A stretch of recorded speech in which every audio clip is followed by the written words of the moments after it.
Signori all'ascolto, buonasera. Vediamo oggi in campo i donatori di sangue, di midollo osseo, di piastrine e di cordone ombelicale per arrestare l'avanzata delle cellule tumorali.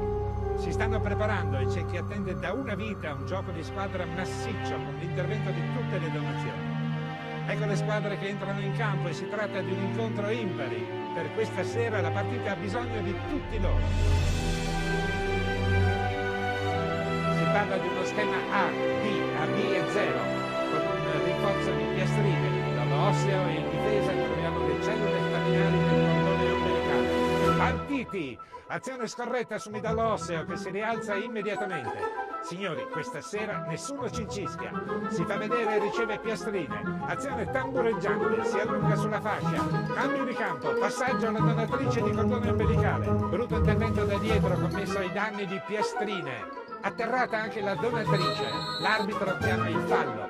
Inaudito, gli viene tolto il fischietto. Si rialzano i nostri e prendono la palla. Mai vista tanta determinazione. Si fa vedere midollo osseo. Il donatore non ha problema a girarsi e passa 0.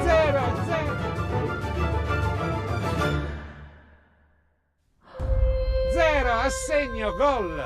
Un'azione combinata meravigliosa. Ce ne servono di più di giocatori così. Diventa donatore, unisciti alla nostra squadra. Fallo!